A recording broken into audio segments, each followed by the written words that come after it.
बिस्मिल्लाहिर्रहमानिर्रहीम। डॉक्टर आबिद हुसैन मिर्ज़ा आपका मेज़बान अपने मेहमान डॉक्टर फसीउल्लाह मीर के साथ हाजिर है। सामीन, आप जानते हैं कि हमारे यहाँ ब्रीथिंग प्रॉब्लम यानी सांस के मसाइल बहुत ज़्यादा पाए जाते हैं। एज कोई भी हो, ख्वाह वो इन्फेंट हो, वो चिल्ड्रन हो, वो स्कूल गोइंग हो या ओल्ड एज हो, हमारे यहाँ ये प्रॉब्लम हर जगह कॉमन है। हम इसी हवाले से मुख्तसर तौर पे जाते हुए डॉक्टर साहब से मुख्तलिफ सवालात पूछेंगे और वो सवालात हमारे और आपकी ज़िंदगी से मुताल्लिक़ होंगे और आप देखेंगे कि इसमें कितनी नई नई चीज़ें हमारे सामने आती हैं। इसमें ENT के हवाले से हम एक मुख्तसर सा सवाल ये पूछ लेंगे कि जब भी जिक्र होता है ENT का यानी एयर का, नोज़ का, थ्रोट का, तो इन तीनों का ये साथ क्यों होता है? क्या इनकी ये कोलैबोरेशन क्या है इन चीज़ों की? डॉक्टर साहब प्लीज़ आप बताइए कि जब भी ENT का जिक्र होता है तो हम कहते हैं कि कान भी है और नाक भी है और थ्रोट भी सब कम्युनिकेट कर रहे हैं। ये क्या सिलसिला है, ये क्या चक्कर है? बात ये कि ENT स्पेशलिस्ट जो कहलाते हैं ये ईयर, नोज़ एंड थ्रोट का इलाज करते हैं। अब मेरा ये ख्याल है कि ये तीन चीज़ें आपस में इतना इंटर रिलेटेड हैं, एक दूसरे से मिली हुई हैं कि अगर नाक ख़राब होती है तो रेशा गले में जाता है और जब गले में रेशा जाता है तो अगर इन्फेक्शन हो तो गला ख़राब होता है और कान भी नाक के पीछे हिस्से में खुलते हैं। तो एक चीज़ इन्वॉल्व होती है तो दूसरे पर असरअंदाज होती है, इसलिए इन तीनों को एकजा करके एक स्पेशलिटी का नाम दिया गया ईयर, नोज़ एंड थ्रोट। अब इससे मज़ीद इजाफा हुआ है, खाली ENT नहीं रहा। जी जी। अब जो लेटेस्ट आया पिछले दिहाई में, अब अराउंड 10 साल हो रहे हैं कि ENT सर्जन्स के पास थायराइड के लिए भी लोग आते थे, थायराइड ग्लैंड का इलाज करवाने, या गिल्टियाँ हो जाती हैं सबमैंडिबुलर ग्लैंड, जिससे आप ग़िज़ा के खाने की थूक बनाने की जो ग्लैंड्स हैं उसमें सूजन या वरम हो जाए, या ये कान के नीचे ग्लैंड होती है जिससे कहते हैं पैरोटिड, तो ये सब नेक में आती हैं। तो अब ENT surgeons all over the world they do not call themself, अपने आप को ENT सर्जन नहीं कहलाते हैं, बल्कि अब हम अपने आप को कहते हैं ENT and head and neck surgeon, जिसमें ब्रेन अलग हटा के, लेकिन तो ये लिखा मतलब, जाता है ENT and head and neck. इसका मतलब डॉक्टर साहब ये हुआ कि जो मेनिंजेस हैं वो भी तो आपको मालूम है कि पीछे से कम्युनिकेट कर जाती हैं एयर के और जो नोज़ के नेज़ल पोस्ट और नेज़ल से, तो क्या ये भी इसमें इंक्लूड हो जाती है? जैसे मेनिंजाइटिस है, कुछ से ऐसे बैक्टीरिया हैं कि जो आपने देखा होगा कि नेज़ल थ्रू नेज़ल देखिए, मेनिंजेस तो नहीं कम्युनिकेट करती हैं डायरेक्टली। मैं इस तरह को आपकी बात को कि आपके मतलब है कि जो नर्व सप्लाई आती है नाक में, उसके ज़रिए वायरस जाके दिमाग को असर कर सकते हैं। हाँ, ऐसे हो सकता है। अगर इन्फेक्शन हो साइनसेस का या बॉयल हो नाक का जो दाना है, उसको हम बड़ी अहमियत देते हैं कि उससे एक ब्लड वेसल की वेनस सप्लाई जो ब्रेन से कनेक्टेड है, तो हाँ ये हो सकता है कि ये ब्रेन इन्फेक्शन इसकी वजह हो जाए। लेकिन वायरस होता था जी, नाइगेरिया वेल्गेराई जो है, नाइगेरिया वेल्गेराई, ये जो अमीबा वायरस नहीं, अमीबा है, जो अमीबा ने पिछले साल 11 जाने ली हैं इस शहर में, इस मुल्क में, और इसका जो डायग्नोस ये हुआ कि स्विमिंग पूल से और ये नाक में जो पानी जा रहा है या जो जिससे हम गरारे कर रहे हैं, या लेक्स में ये होता है नाइगेरिया वेल्गेराई। तो नाइगेरिया वेल्गेराई के अमीबिक इन्फेक्शन जो है ये ब्रेन पर जा रहा था because of the connection of the nerves की, नर्व रूट के ज़रिए ब्रेन तक जाके मेनिंजाइटिस कर रहा था। तो ये जो ट्रीटमेंट है इनका ENT के थ्रू होगा या ये इसके लिए अलग डॉक्टर्स हो? नाइगेरिया वेल्गेराई is causing brain damage, is causing meningitis, और मेनिंजाइटिस की वजह से जो ब्रेन की झिल्ली पे कवरिंग होकर, तो ये न्यूरोफिजिशियन इसका इलाज कर रहे हैं, ENT से इसका ताल्लुक नहीं था। इनिशियली तो ना नेजल ब्लॉक होना, फ्लू लाइक सारी बीमारी जो होती है, कभी भी कोई शख्स बीमार पड़ता है तो उसको नज़ला खांसी या थोड़ा सा अपर रेस्पिरेटरी इन्फेक्शन तो होता ही होता है। सही। लेकिन इसका सही इलाज नाइगेरिया वेल्गेराई का जो मेनिंजाइटिस भी थी, इसमें फिजिशियंस इलाज करते हैं, इसका ENT का रोल ज़्यादा नहीं है। प्रेजेंट इन प्रोड्रोमल सिंड्रोम में नज़ला ज़ुकाम खांसी जैसे खसरे में हो जाता है कि बच्चों को खसरा होने से पहले नज़ला ज़ुकाम खांसी हो के नाक बंद रहना, गले में दर्द रहना या उसके साथ बुखार रहना, ये तमाम चीज़ें प्रोड्रोमल सिंड्रोम जिसे हम कहते हैं, अलामतें पहले शुरू हो जाती हैं। डॉक्टर साहब, आप इतने सीनियर माशाल्लाह डॉक्टर हैं और आपने बहुत सी नई चीज़ें जो है अपनी जो है इन्वेंशन की हैं और बाकायदा आपने डिस्कवरी की है सर्जरी के अंदर, कोक्लियर इम्प्लांटेशन के हवाले से जैसा आपने किया था।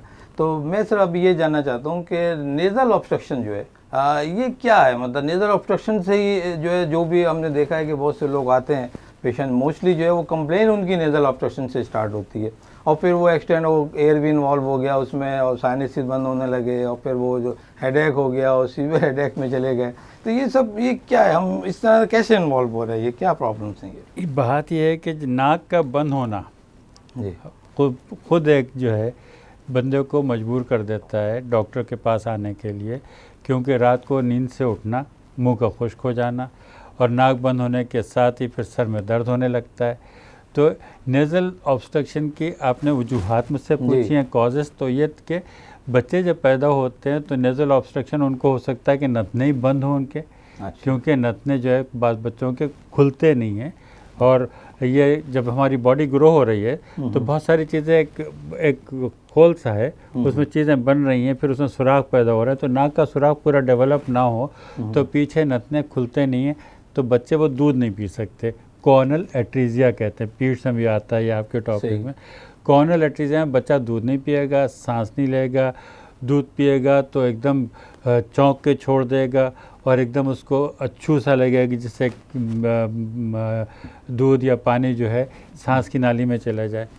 तो एक तो यह है बच्चों में बच्चे पैदा होते हैं एडिनॉइड के साथ, ग्लैंड्स होते हैं नाक के पिछले से, जो नाक के दो नथने आगे सुराख खुल रहे हैं, ये दो सुराख पीछे भी खुल रहे हैं।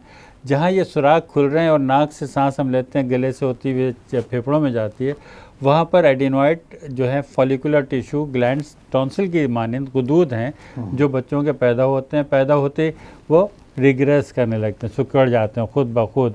तो ये auto regression of the adenoids, यानी कि अपने आप उसका सिकुड़ जाना, ये असरअंदाज होता है, बाज़ बच्चों में स्लो होता है, तो एडिनॉइड बड़े रहते हैं, उसकी वजह से बच्चे मुंह से सांस लेते हैं। जब नाक बंद है, मुंह से सांस ले रहे हैं, तो मुंह से सांस लेने में वो नाक छान कर हवा को अंदर लेती है, तो वो जरासीम डायरेक्ट मुंह में जाते हैं, तो उनके बार बार गले ख़राब हो जाते हैं, बार बार उनको खांसी होने लगती है, अपर रेस्पिरेटरी ट्रैक इन्फेक्शंस जिसे कहते हैं, यूटीआई। मतलब है कि वो बच्चे जो खराटे लेते हैं कुछ, उसमें भी ये वजूहात जी, वो बच्चे ऐसे ही बच्चे जिनके एडेनॉइड्स हैं वो खराटे लेते हैं, साथ ही में उनके कान में दर्द होता है, दूध वो पी नहीं सकते, कान में दर्द होने के साथ साथ बच्चे क्योंकि बता नहीं सकते तो वो पीडियाट्रिशियन के पास चले जाते हैं या अपने मॉलिज के पास जाते हैं, तो उनका तशखीस करना ज़्यादा मुश्किल हो जाता है। जब ये बच्चे बड़े होते हैं और इनके एडिनॉइड्स बड़े रह जाएं तो कान के पर्दे के पीछे से एक ट्यूब आके खुलता है, जो शुरू में मैंने बताया कि ईएनटी मिले जुड़े हैं, तो वहाँ पर वो जो ट्यूब खुलता है, एडिनॉइड्स जहाँ पर हैं, तो एडिनॉइड्स उस ट्यूब के खुलने बंद होने को मुतासिर करते हैं, असरअंदाज होते हैं। तो इसी तरह होता है कि ट्यूब बंद रह जाता है और अंदर जो कान के पर्दे के पीछे हवा वो जज्ब हो जाती है, तो कान बंद सा हो जाता है। ऐसे होता है जैसे जहाज़ के लैंडिंग के वक्त कान बंद हो जाता है।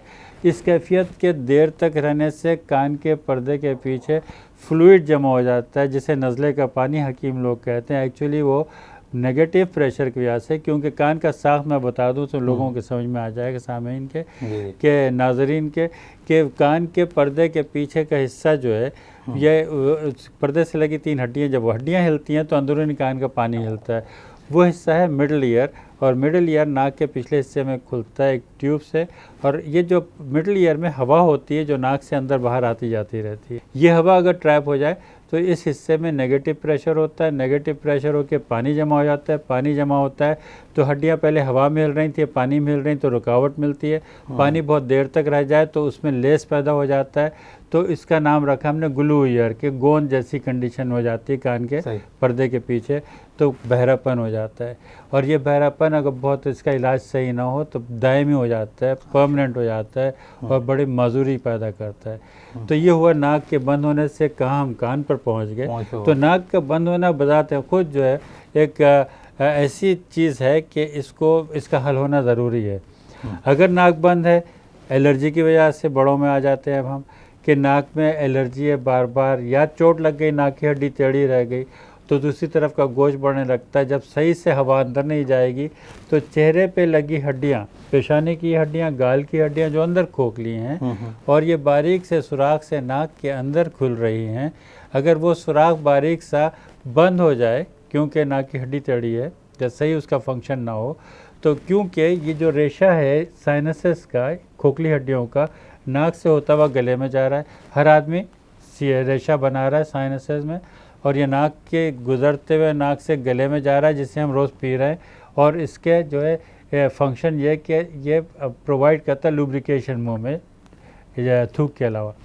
तो ये लुब्रिकेंट है। अगर इसमें थोड़ी देरी या स्लो हो जाए या तेज़ी आ जाए, एलर्जी की वजह से ज़्यादा बहने लगे, तो हमारे को बार बार गला साफ़ करना पड़ता है, गला ख़राब होने लगता है। और ये क्यों हुआ? क्योंकि सुराख जो थे पहले जो रेशा गुजार रहे थे उसमें वरम आ गया। क्यों वरम आया? क्योंकि नाक बंद थी। नाक क्यों बंद थी? हड्डी टेढ़ी थी। हड्डी क्यों टेढ़ी थी? चोट लगी थी, या पैदाइशी तौर पर हड्डी ने तेज़ी से बढ़ना शुरू किया, अंदर ही खम खाती गई, तो उसे कहते हैं डीएनएस। तो ये तमाम कहानी है नाक के बंद होने की। नाक के बंद होना कुछ भी कर सकता है, साइनसेस को ख़राब कर सकता है, आँख में दर्द कर सकता है, चेहरे के एक हिस्से में दर्द कर सकता है, नाक से बू आ सकती है, नाक से रेशा गले में गिर के बार बार खेरा गिरना जिसे कहते हैं, बार बार खकारना पड़ता है, तो मुंह से बू आती है, नाक से बू आती है, जिस्म थका हुआ, कंधे दुखने लगते हैं। और फिर ऐसे लोगों को अगर इनका पैलेट पीछे और अगर इनकी उम्र 40 साल के करीब है, ये लोग खराटे लेने लगते हैं। तो अब खराटों की अलग जब कहानी शुरू होती है, तो खराटों का जब सिलसिला शुरू हुआ तो जनाब खराटों की वजह से और मसाइल बढ़ते हैं। हाँ डॉक्टर साहब, ये देखा गया है कि जिनकी नाक यूजुअली बंद होती है, ये तो डॉक्टर डिसाइड करता है। खैर माइग्रेन में आते हैं, बहुत से लोग आते हैं कि साहब मुझे सन में दर्द है और सन में दर्द इधर है। अच्छा, आँख भी बाज़ औक़ात रेड हो रही होती है। तो हमने देखा है कि जब उनकी जब कॉज देखा गया है कि वो नेज़ल ऑब्स्ट्रक्शन निकली उनकी है, तो क्या ये नेज़ल ऑब्स्ट्रक्शन क्या डिक्लेयर नहीं होती जल्दी? क्या मतलब पेशेंट जो है वो क्यों नहीं अपने आप डिटेक्ट कर लेता इस किस्म की चीज़ों को? हम लोग किस लिए, हम डॉक्टर हैं तशख़ीस करके देने के लिए। पेशेंट अपने मसाइल लेकर आता है। सबसे पहला जो पेशेंट से हमारा राब्ता कायम करता है, एक उसकी सिम्टम है, वो है पेन। तो या बेचैनी, नाराहती, पेशेंट को तकलीफ़ या डिस्कम्फर्ट, ये चीज़ें पैदा करता है एक relationship between doctor and the patient. तो पेशेंट के पास अगर खुद तशख़ीसी अमल हो तो कर लेते हैं, काड़ियाँ भी करते हैं, जिसके लिए मना करते हैं। सही। कुछ पेशेंट खुद सोचते हैं नाक थोड़ी सी बंद है, थोड़ा अमल तो वो कर लेते हैं, लेकिन जब बढ़ जाती चीज़ तो आते हैं हमारे पास, तो उनकी फिर हम मदद करते हैं। फिर उन्हें हम डायग्नोस करके देते हैं कि आपकी कितनी नाक की हड्डी टेढ़ी है, इसके सर के दर्द की क्या वजह है, या आपके मुँह से बू आ रही तो उसकी क्या वजह है। तो इनफैक्ट थोड़ा बहुत लोग कर लेते हैं, जैसे घर पे बुजुर्ग कहते हैं जुशांदा पी लो वगैरह, तो ये चीज़ें तो करके आते हैं लोग। अच्छा डॉक्टर साहब, ये बताइए कि इसका जो ट्रीटमेंट जैसे आप बता रहे थे कि हड्डी टेढ़ी हो गई और जो है इनका इस्तेमाल है, तो क्या इसका कोई परमानेंट लेवल पर कोई ट्रीटमेंट है ऐसा नाक बंद हो जाने का, उसको आप खोलें, उसको ऑपरेशन करें, या एंटी एलर्जी का आप जैसे बता रहे थे कि वो दिए जाए, परमानेंट लेवल पे हम इसको कैसे ट्रीट कर सकते हैं? मेरा मतलब ये हो कि नाक की हड्डी टेढ़ी, एक पेशेंट मेरे पास आता है। नहीं, बेसिक प्रॉब्लम हमारी नाक का बंद होना है, हम उसको सॉल्व करने जा रहे हैं। उसमें हड्डी भी बढ़ गई है, उसमें गोश्त बढ़ गया है, हम उसको सॉल्व कर रहे हैं। हम ये चाहते हैं परमानेंट तौर पे कैसे हो। नहीं, कुछ चीज़ें जो हम परमानेंटली तौर पर उसको नेचुरल स्टेटस पे ले आते हैं। हम कुदरती जो एक नाक को होना चाहिए उसमें ला के पेशेंट को फिर छोड़ देते हैं कि भाई हमने आपकी नाक जो थी नॉर्मल स्टेटस पे ले आए हैं, नंबर 1।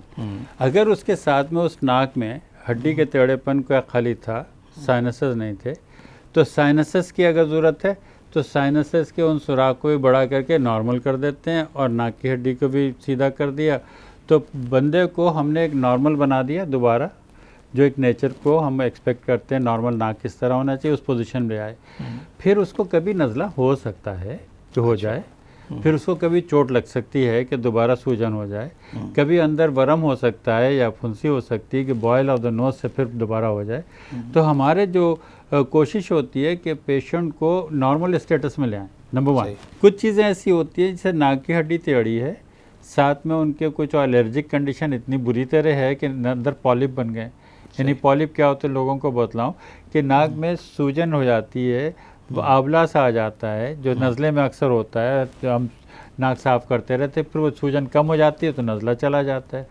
यही नज़ला अगर बार बार हो किसी को और वो सूजन जो है उसमें सख्ती आ जाए, पानी भरा ही रह जाए, तो वो पॉलिप बन जाते हैं। किसी को अगर पॉलिप हो गए हैं या एलर्जी बहुत है तो उनको फिर हम वार्न करते हैं कि देखिए आपको हम नॉर्मल स्टेटस में तो ले आएंगे, लेकिन दोबारा होने के चांसेस हैं, दोबारा होने के पॉलिप की हिस्ट्री है। 100% मैं कहता हूँ कि पॉलिप नेचुरल हिस्ट्री को 100% ग्रो होने की कोशिश करता है। तो हम 200% फिर ये काम करते हैं कि दोबारा ग्रो ना हो।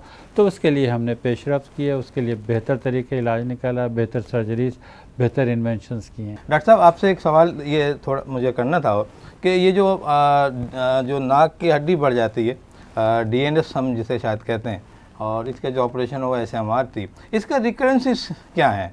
मेरे पास पेशेंट आते हैं यूजुअली कहते हैं कि साहब क्या रिपीट हो जाएगा ये, तो ज़रा मुख्तसर आप मुझे प्लीज़ ये बताइएगा। नाक की हड्डी की ऑपरेशन अगर एडल्ट में हम कर रहे हैं तो there shouldn't be any recurrence, दोबारा टेढ़ी नहीं होती।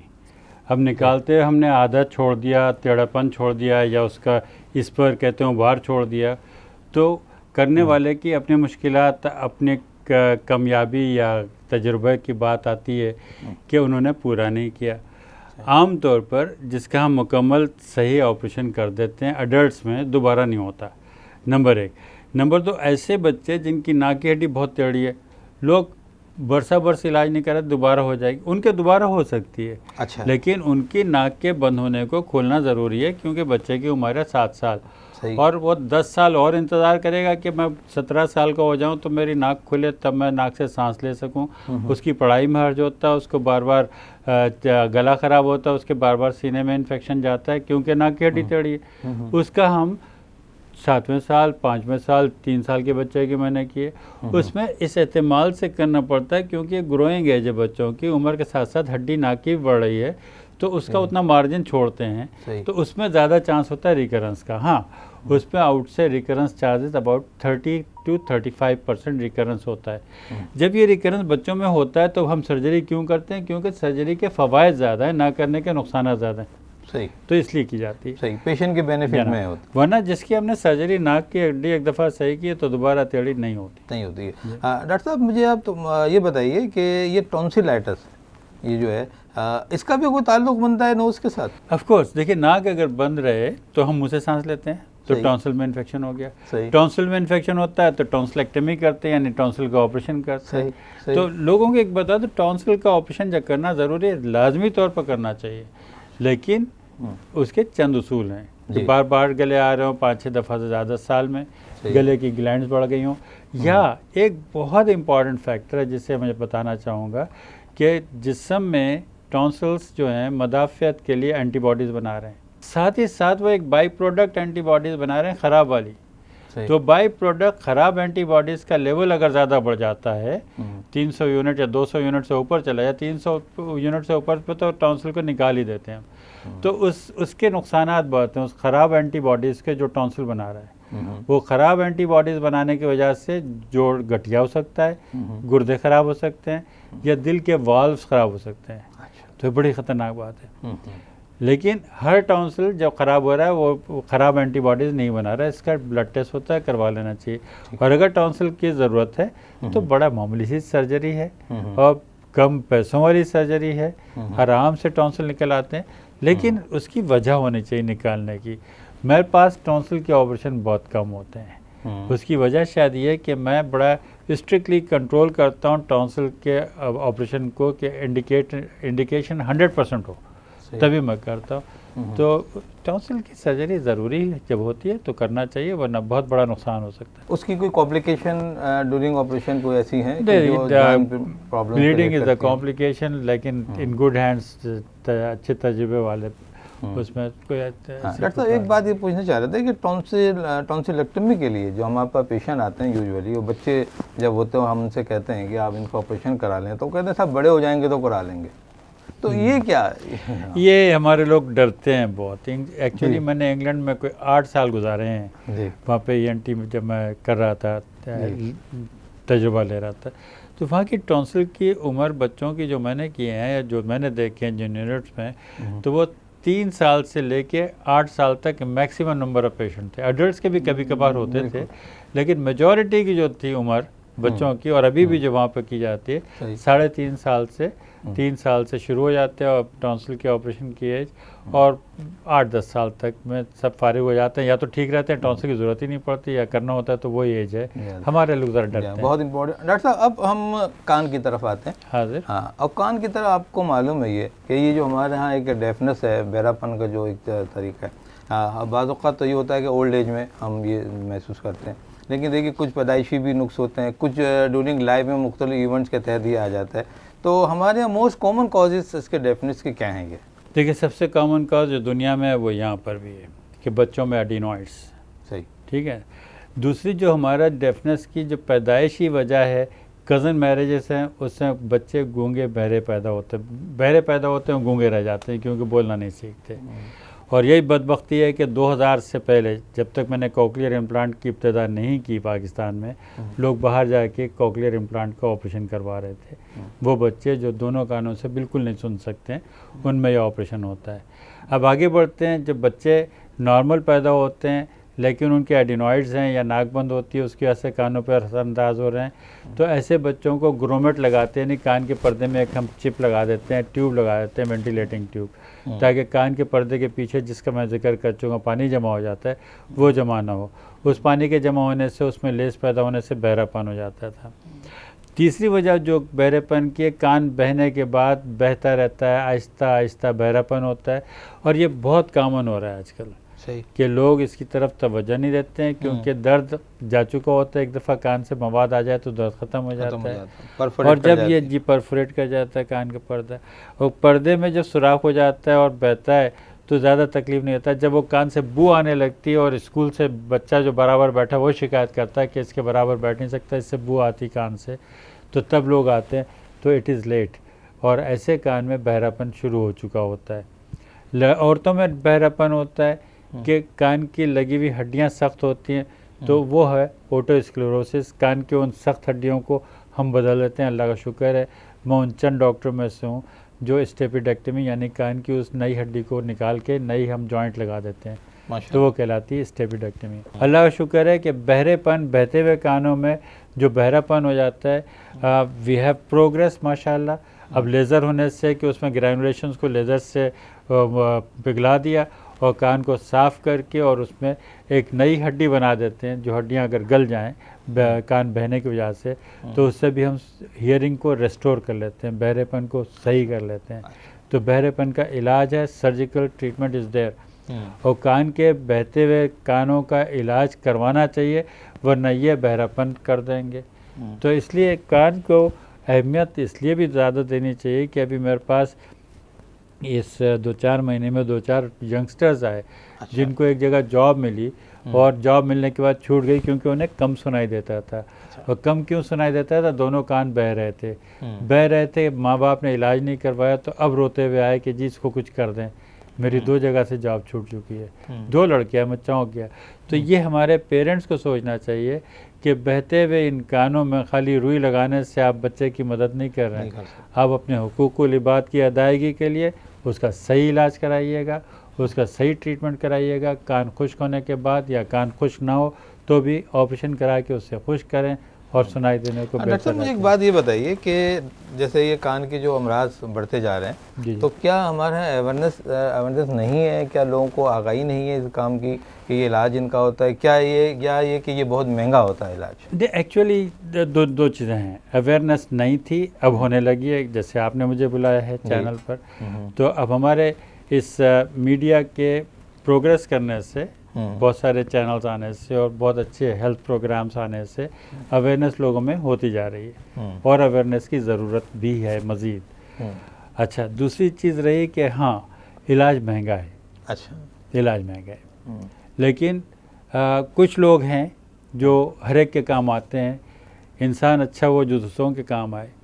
और इस महंगाई के दौर को देखते हुए मैंने पीर के दिन अपने हॉस्पिटल में फ्री डे रखा है। अच्छा, तो ऐसे लोग, अल्लाह का शुक्र है कि जिनको मसाइल हों, मंडे फ्री ओपीडी मैंने रखी पूरा दिन, कि मैं फ्री पेशेंट देखता हूँ मंडे के दिन। और बाय चॉइस, सिर्फ वो कहते हैं मुझे फ्री दिखाना है तो फ्री देखता हूँ, बाय चॉइस अगर पैसे दे के पैसे दे के देखता हूँ। लेकिन ये सहूलत दी है इसके लिए कि कान की सर्जरीज वगैरह महंगी बहुत हैं। लेकिन महंगी होने के अलावा भी हम लोगों के काम आते रहते हैं और बहुत सस्ता करके कर देते हैं। किसी को हम इनकार नहीं करते। अल्लाह का शुक्र है, अल्लाह ने एक हुनर दिया है किसी काम आने के लिए, तो उसको एडजस्ट कर लेते हैं, वेटिंग लिस्ट पे रख के उसको बुला के कर लेते हैं। डॉक्टर साहब ये बताइए कि जैसे कान बह रहे हैं तो इनमें बहुत सी वजूहत है, बड़ी वजह मैं समझता हूँ इन्फेक्शन ही है। तो अगर इन्फेक्शन को क्लियर कर दिया जाए तो क्या वो जो मेम्ब्रेन या परफोरेशन जो हो रहा है क्या वो रिकॉन्स्टिट्यूट नहीं हो सकती? देखिए, अगर शुरू में इसका इलाज कर लें और बहते हुए कानों को खुश कर दें तो वो खुद ब खुद हीलिंग हो जाती है कान के सुराख में, पर्दे के। अगर उस पर्दे के सुराख जो हो गया फटने की वजह से, मवाद के आने की वजह से, उसको वरना हम कशीदाकारी करके इसी तरह प्लास्टिक से रिपेयर कर देते हैं, that is known as tympanoplasty. अगर कान में बहने की वजह से कान के पर्दे में भी सुराख है और कान की बारीक बारीक बहुत नाजुक हड्डियाँ थी वो भी गल चुकी हैं और बहरापन हो गया है, तो हम उन हड्डियों में से बीच वाली हड्डी को निकाल के साफ़ करते हैं, कान को पूरे हड्डी को साफ़ करके फिर उस बीच वाली हड्डी को दोबारा उधर लगा देते हैं, नए जॉइंट क्रिएट कर देते हैं और पर्दा उसके ऊपर लगा देते हैं, तो नया पर्दा लगा देते हैं। तो we create new tympanic membranes, tympanoplasty करते हैं उसको।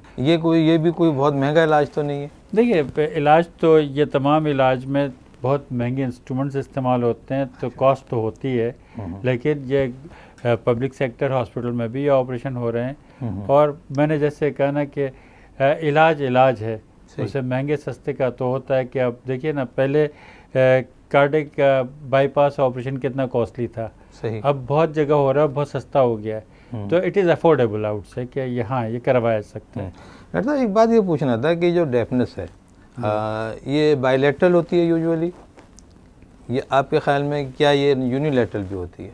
देखिए, इसकी वजह पे जाते हैं कि जिसको है वो क्यों है। बायलैटरल तो आमतौर पर जो पैदाइश होती है बायलैटरल होते हैं, और जो एजिंग प्रोसेस में जो कम सुनाई देता है वो दोनों कानों में आमतौर पे कम सुनाई देने लगता है। लेकिन बाज़ वक्त ये होता है कि नज़ला तो है लेकिन एक ही कान मुतासिर हो रहा है, लेकिन अगर खासा नज़ला पुराने बहुत अरसे तक रहे अनकंट्रोल तो दोनों कान भी मुतासिर हो सकते हैं। तो इट्स नॉट नेसेसरीली कि एक ही कान पे रहे डेफनेस, लेकिन वो जो डेफनेस सुनाई देने की कमी जो पैदा होती है एज के हिसाब से वो दोनों कान में होती है, और वो जो डेफनेस है जो पैदाइशी होती है वो भी दोनों कान में होती है, लेकिन आमतौर पर दोनों कान मुतासिर ना हो तो अच्छा है, लेकिन दोनों हो भी सकते हैं। अच्छा ये बताइए कि ये हेयरिंग एड एपरेटस इंट्रोड्यूस हुआ है, ये इसकी कितनी सिग्निफिकेंस है हमारे यहाँ डेफनेस में? देखिए, अगर हियरिंग एड नस कमज़ोर है ले जाने वाली ब्रेन तक पैगाम, तो उसका हल ही सिर्फ ये है कि you have to give aid. जैसे मैंने चश्मा लगाया और आपने चश्मा लगाया, ये ज़रूरत है, तो hearing aid is a necessity to restore the hearing. ये ज़रूरी है बहरेपन को सही करने के लिए। अगर उनके समात कम है क्योंकि उनकी नस कमज़ोर है, या फिर उनकी समात कम है लेकिन उनका ऑपरेशन नहीं किया जा सकता किसी और मेडिकल वजह से, तो इसलिए हियरिंग एड बहुत ज़रूरी है। अच्छा, ये कॉक्लियल इम्प्लांटेशन जो आपने किया था ये क्या मतलब इसकी आपने कैसे ज़रूरत महसूस की कि ये हमारे मुल्क में होना चाहिए? बाहर के मुल्क में तो ये हो ही रहा था, तो क्या हमारे मुल्क में इसका रेशो अच्छा खासा है? कितना रेशो है? नहीं, हमारे पास खासे बच्चे हैं जो पैदा होते हैं गूंगे, मैंने बहरे पैदा होते हैं और गूंगे रह जाते हैं। तो जो लोग जिन्हें नॉलेज थी और जिन्हें पता था कि इसका इलाज है, तो वो अपने बच्चों को बाहर ले जा रहे थे। तो आपको पता है बाहर जाने में फैमिली जाती है, होटलों में रुकती है, डॉलर्स में खर्च करते हैं ये, तो उसमें और महंगा बहुत है बाहर इलाज। तो ये तमाम चीज़ों को देखते हुए मेरे दिल में था कि एक दिन हम यहाँ शुरू करेंगे, और उस पर मैंने वर्किंग की, और अल्लाह का शुक्र है कि मैंने ईयर 2000 में पहला कॉक्लियर इम्प्लांट किया, और I have shown the path to others कि अब जो पब्लिक सेक्टर में भी टेकअप कर लिया है कि जब डॉ यूनिवर्सिटी ऑफ हेल्थ साइंसेज में भी शुरू हो गया माशाल्लाह। अच्छा, तो अब ये जो कॉक्लियर इम्प्लांट सर्जरी है ये इतनी कॉस्टली थी कि लोग अफोर्ड नहीं कर सकते थे। अब पब्लिक सेक्टर में आने से हो सकता है इसकी कॉस्ट कम हो जाए कुछ, लेकिन मशीन खुद बड़ी कॉस्टली है, तो इसलिए कॉस्ट तो अपनी क्या जगह ये रहेगी। कॉक्लिया कोई डोनेट करता है, कोई कहाँ से हासिल करता है? नहीं, कॉक्लिया किसी इंसान का कॉक्लिया लेके हम उसे प्लांट नहीं कर रहे हैं, इम्प्लांट नहीं कर रहे हैं। प्रोसीजर थोड़ा ब्रीफ करिएगा सामीन के लिए। ये जो कॉक्लिया है ये एक मशीन है, ये एक आले समात की तरह एक छोटा सा जैसे सेल होता है उस तरह में ये है, इसमें 2 तार लगे हैं। वो पीछे हम जिस्म में ऑपरेशन करके कान के पीछे हड्डी में उसे दबा देते हैं, लगा देते हैं, और उसके 2 केबल्स में से एक इलेक्ट्रोड हम उसके डालते हैं इनर ईयर में, जो बेस ऑफ द स्किल में, ब्रेन में। तो वो केबल अंदर तक डालते हैं इनर ईयर में, और अंदर ये मशीन छोड़ देते हैं, ऊपर टाँके लगा दिए, पेशेंट चला गया घर। 1 महीने के बाद बुला के उसे स्विच ऑन करते हैं। स्विच ऑन करने के लिए प्रोसेसर लगाते हैं ऊपर, तो अंदर वाले जो पोर्शन हमने छोड़ा है, इम्प्लांट किया है, उसमें मैग्नेट है, और जो हम ऊपर लगा रहे हैं प्रोसेसर, उसमें मैग्नेट है। मैग्नेट टू मैग्नेट ये जिस्म से चिपक जाता है, और बाहर की आवाज़ को कैच करके प्रोसेसर जो है इस मैग्नेट टू मैग्नेट पैगाम देता है। वो magnetic energy is converted through that electrode into an electrical impulse, और वो इलेक्ट्रिकल इम्पल्स दिमाग तक जाता है।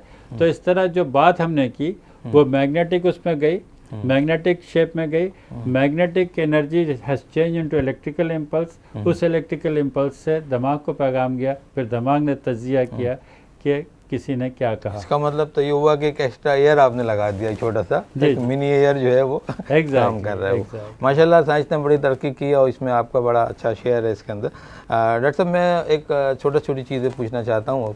वो ये कि कानों का दर्द हमारे यहाँ कॉमन होता है, और हमने देखा है कि कानों के दर्द में लोग यूजुअली वो तेल डाल दिया और कुछ चीज़ें डाल दी, और हमने ये भी देखा है कि ये लोग कानों में कोई तेल या ऐसे डाल देते हैं, बाद में इनके कानों में बड़े प्रॉब्लम क्रिएट हो जाते हैं। तो क्या किस हद तक ये होना चाहिए, और ये क्या आप एडवाइस करते हैं लोगों? सेल्फ मेडिकेशन मैं मना करूँगा। कान में दर्द की वजूहात में नज़ला सबसे पहला है, कान में दर्द होना या तीली कर लेना। लोग जो है सेल्फ मेडिकेशन करते हैं तो सूजन हो जाती है। कान बंद हैं, डॉक्टर को दिखाएं, तेल डालें डॉक्टर से पूछकर। मैं प्रेफर करता हूँ जैतून का तेल, या फिर ड्रॉप्स हैं कान के मैल को नरम करने के, जो पाकिस्तान में सही नहीं मिलते, तो मैं ऑलिव ऑयल ही डलवाता हूँ। फिर उसके बाद प्रॉपर क्लीनिंग हो, जो डॉक्टर करें, प्रॉपर इंस्ट्रूमेंट से करें। पहले तो कान धोते थे पिचकारी मार के, मैं तो धोना छोड़ दिया। 20 साल से मैं कान नहीं धो रहा हूँ पाकिस्तान में, और जब से मैं आया हूँ तो मैं ऑपरेटिंग माइक्रोस्कोप से सेक्शन से निकाल लेता हूँ, ख़ुद भी इनसे देख के निकालता हूँ। कैमरे पे उनको नज़र आता है स्क्रीन पे कि कान साफ़ होता हुआ, ख़ुद भी पेशेंट देख लेता है, इत्मीनान हो जाता है उससे कि मेरे कान से बहुत खासा माल निकला, और उसके बाद उसको सुनाई देने लगता है। ये तो रहा है कान के दर्द की वजह। बॉयल हो सकता है, और जिनको शुगर है खुदा न खास्ता उनमें दर्द हो तो उसको तवज्जो करें और फौरी तौर पर रब्ता करें डॉक्टर से, क्योंकि ऐसे लोगों को जिनको शुगर है, डायबिटीज़ है, तो उनको कान में दर्द हो तो उससे बड़े तवज्जो से इलाज करना चाहिए। थैंक यू डॉक्टर साहब। हमारा अब वक्त ख़त्म हो रहा है, और माशाल्लाह हमारी बहुत खूबसूरत गुफ्तगू रही है, और इंशाल्लाह इस मौजू पे हम और भी बातचीत करते रहेंगे। बहुत शुक्रिया। सामीन, डॉक्टर आबिद हुसैन मिर्ज़ा को अपने मेहमान डॉक्टर फसीउल्लाह मीर के साथ अब इजाज़त दीजिए। खुदा हाफ़िज़।